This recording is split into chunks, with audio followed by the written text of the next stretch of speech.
Hello, everyone. Prince Harry has turned his life into a circus, and the spotlight on him isn't just bright, it's blinding.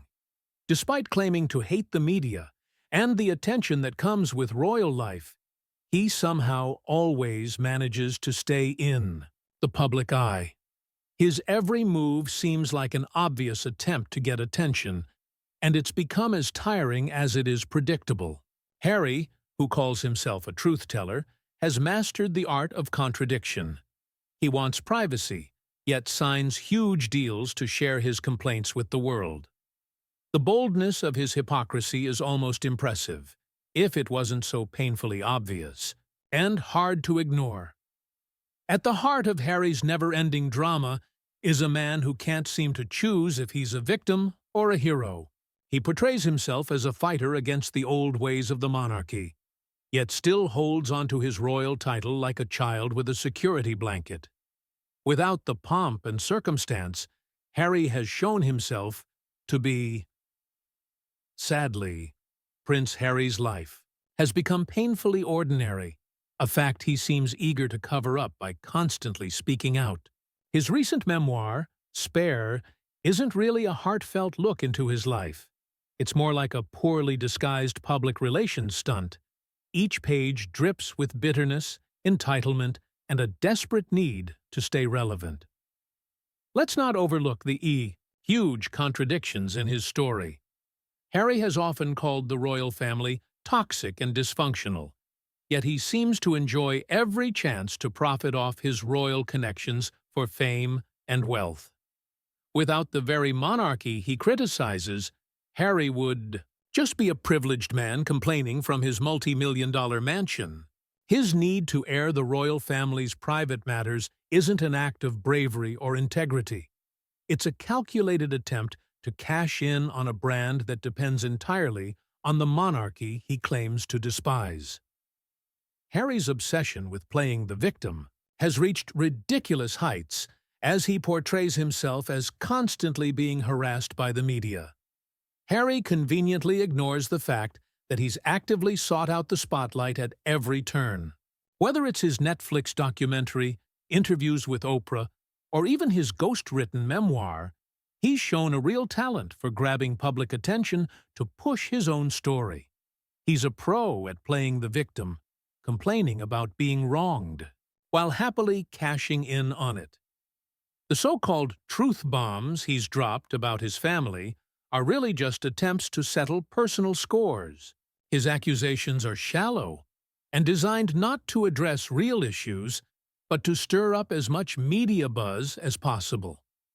From claiming his brother physically attacked him to alleging institutional neglect, Harry's revelations lack both substance and credibility. They're just the ramblings of a man driven by bitterness and a misguided sense of his own righteousness.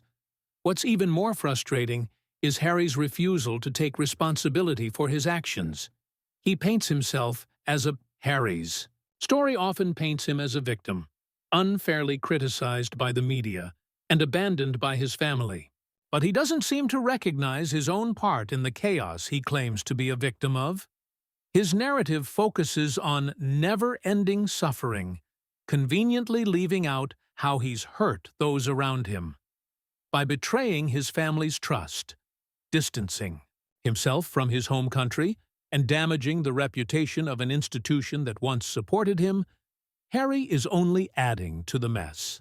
As for Meghan, many of Harry's supporters say she's the reason for his rebellion against the monarchy.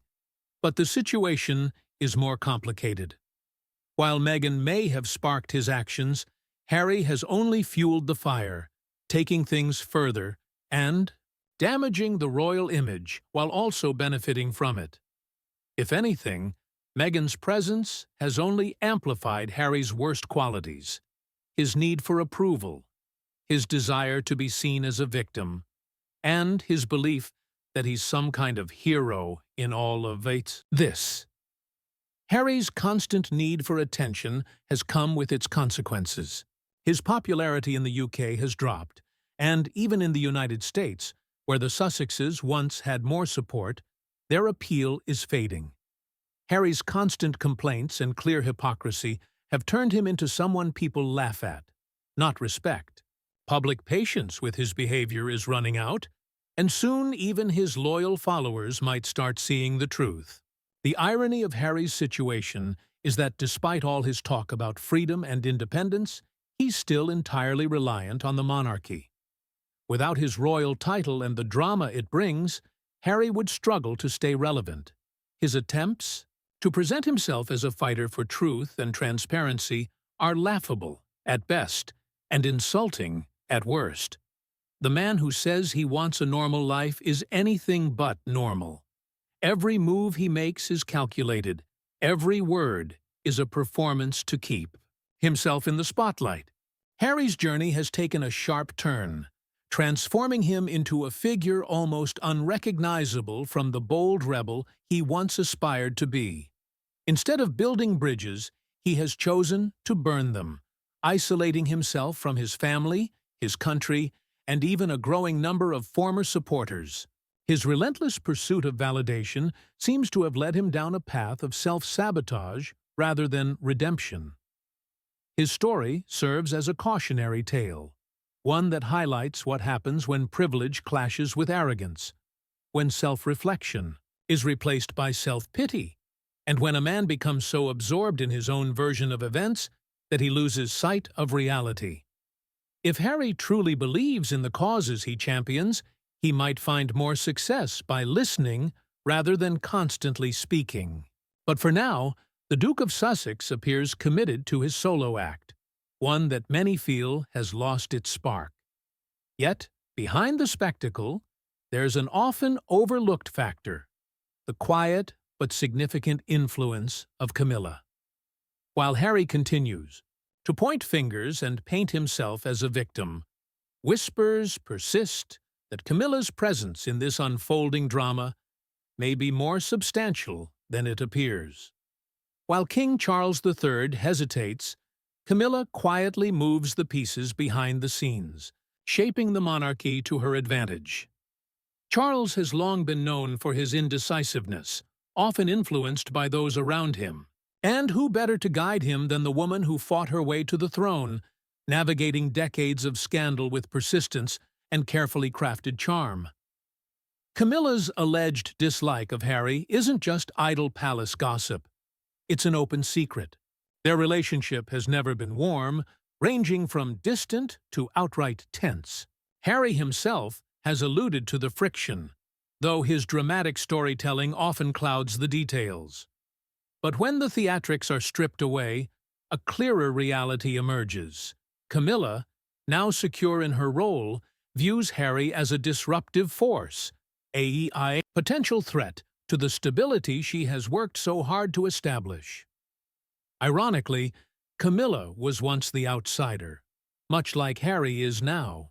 She knows what it means to be on the fringes of the royal fold, and perhaps that is precisely why she sees him as a problem rather than an ally. Few understand the complexities of royal politics better than Camilla. Unlike Harry, who lashes out publicly with grievances and accusations, she has played the long game, carefully maneuvering through the system with patience and precision. Now, with Charles firmly under her influence, her power within the monarchy is undeniable. What makes this dynamic even more fascinating is the stark contrast between them. Charles has spent his life avoiding conflict, second-guessing his choices, and bending to the will of others. Camilla, on the other hand, commands quiet authority that often borders on ruthlessness. Her rise wasn't just about marrying the future king. It was a masterclass in resilience and strategy. For someone so adept at shaping circumstances to her advantage, handling Harry is likely more of an inconvenience than a true challenge. It also raises an interesting question. How much of Charles's so-called ultimatum to Harry was truly his own decision? Given his well-documented history of indecision, the idea of him taking such a firm stand against his son seems almost laughable. This has Camilla's fingerprints all over it. If Charles has finally taken a firm stand against Harry, it's because Camilla handed him the stick and told him exactly where to draw the line. Her alleged vendetta against Harry isn't just personal, it's political. Harry, with his relentless media campaign, has become a destabilizing force within the monarchy.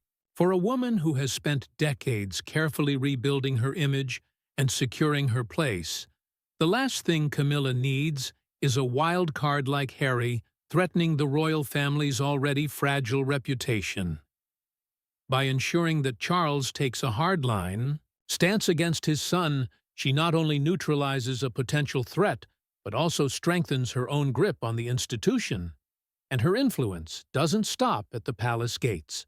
The media narrative surrounding Harry has become increasingly hostile, and while his own actions have certainly played a role in his declining popularity, it's hard to ignore the possibility that Camilla's connections in the press have helped shape the tide against him. After all, Camilla has spent years cultivating relationships with the very same media that once vilified her. Camilla has long been known to have powerful allies, friends in high places who owe her favors and are more than willing to shape public opinion in her favor. The irony in all of this is that Harry seems completely unaware of the true power dynamics at play. While he wages war against his father and brother, he's essentially fighting shadows, oblivious to the real mastermind sitting quietly in the background, watching the chaos unfold with a serene smile. It's a testament to Camilla's skill that Harry, despite his insistence on honesty and transparency, has yet to fully grasp the extent of her influence. The real tragedy, or perhaps comedy, of this saga is his inability to see the bigger picture.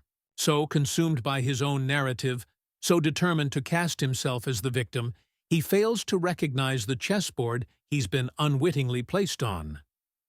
Meanwhile, Camilla plays a game of three-dimensional chess, moving pieces with a level of precision Harry can't even begin to comprehend. And then, of course, there's Charles. Charles, for all his titles and responsibilities, remains a king caught in the middle, a man defined by his insecurities and his reliance on stronger personalities to steer him. Camilla's dominance over him isn't mere speculation, it's an open secret, even acknowledged by palace insiders. In many ways, she is the true power behind the throne, the one making decisions while Charles simply carries them out. What makes this dynamic almost amusing is how predictable it has become. Harry, ever the naive and self-absorbed protagonist of his own story, continues to stumble blindly through the chaos, unaware of the forces working against him. Meanwhile, Camilla sits comfortably in her seat of power, orchestrating events with the kind of quiet confidence that only comes from years of mastering royal scandals. Ultimately, Harry's predicament isn't just a reflection of his own missteps, it's a testament to the sheer cunning of those who stand in opposition. For all his bluster and bravado, Harry is outmatched, outmaneuvered, and ultimately outclassed. Harry finds himself against a woman who has spent decades perfecting the art of survival in the royal spotlight. Camilla may not be the loudest voice in the room, but she is unquestionably the most influential. That's a reality Harry would do well to recognize as he continues his doomed crusade against the very institution that once gave him everything he now seems determined to tear down. This unfolding drama, filled with intrigue and manipulation, serves as a stark reminder of a simple truth. In the game of royalty, those who shout the loudest often lose to those who move in silence. And in this particular match, it's clear Camilla is playing to win.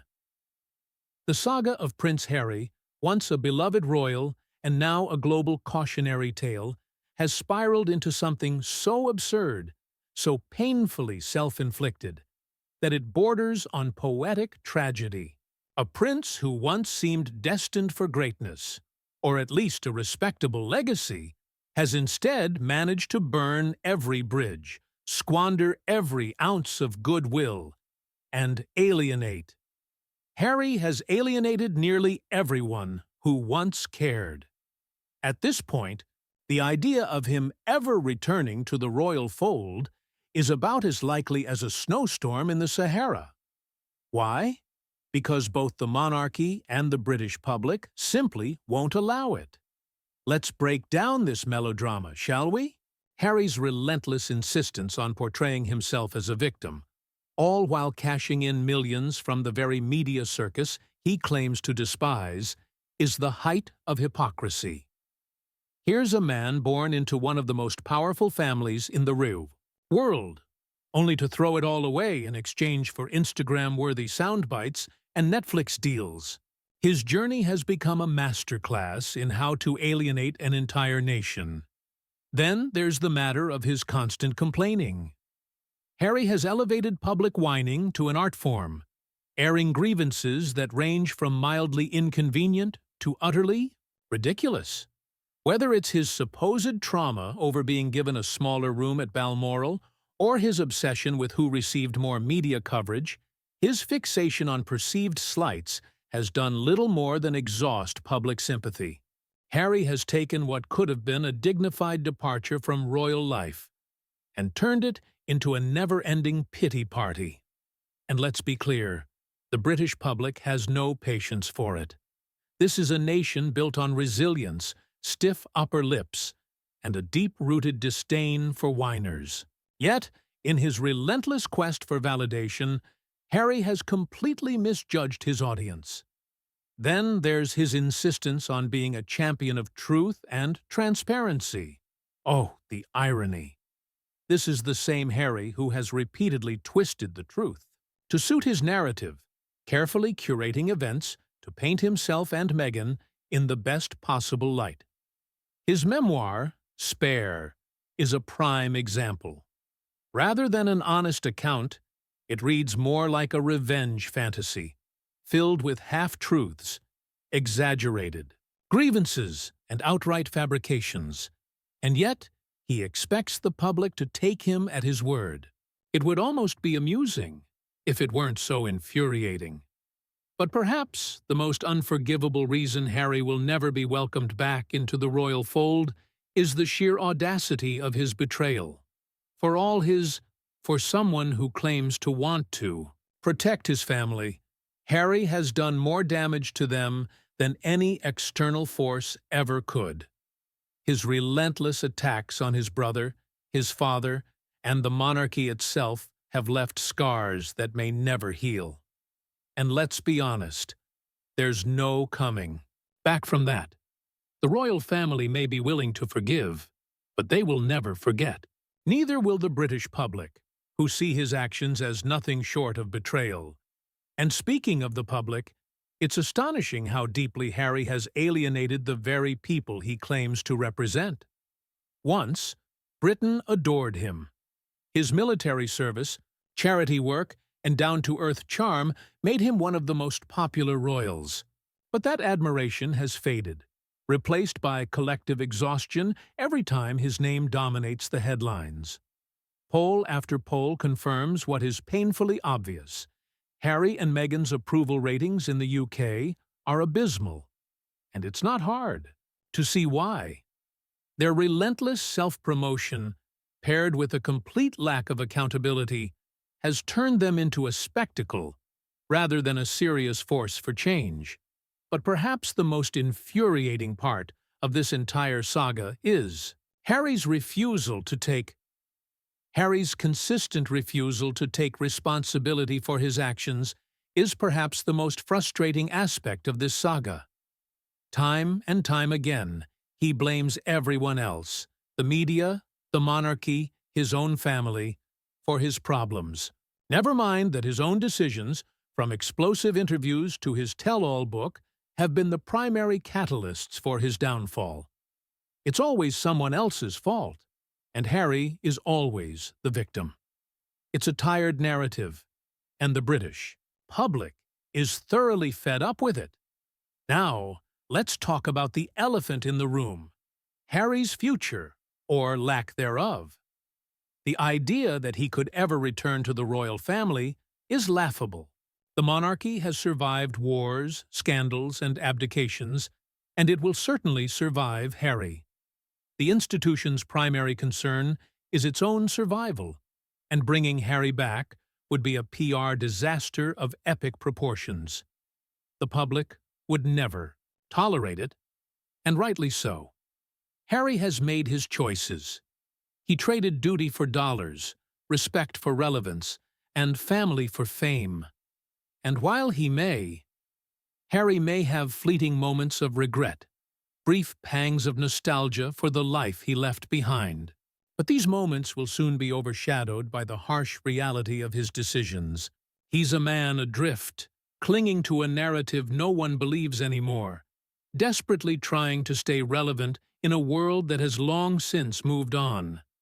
Harry's story is not one of triumph, but of tragedy. It's the tale of a man who had everything and threw it all away, who mistook fame for fulfillment and victimhood for virtue. And while the British public may shake their heads in disbelief, they will not forgive, nor will they forget. Harry's time as a royal is over, and his self-imposed. Exile is permanent. The monarchy will endure. The public will move on. And Harry will be left with only the memories of a life he once had. A life he will never get back. As we conclude this deep dive into the tumultuous saga of Prince Harry and his increasingly strained relationship with the British monarchy, one thing is clear. This story is far from over. The dramatic twists and turns, the betrayals, and the tell-all revelations will only keep coming. The endless tell-alls and PR stunts have left us with one undeniable truth. Harry's actions have consequences, and those consequences may very well be permanent. His story is one of squandered privilege, betrayed loyalty, and a public figure who, for all his talk about seeking authenticity, seems to have lost sight of what truly matters. The British public, the monarchy, and even many of Harry's former supporters have drawn their lines in the sand, leaving him to navigate his self-made chaos with fewer allies than ever before. Whether he finds redemption or continues down his current self-destructive path, one thing is clear. Harry's story will serve as a cautionary tale for generations to come. Now, here's where you come in. What do you think about Harry's situation? Will he ever repair his relationship with the monarchy? Or has he burned too many bridges? Does the British public have it right? Or is there more to the story than meets the eye?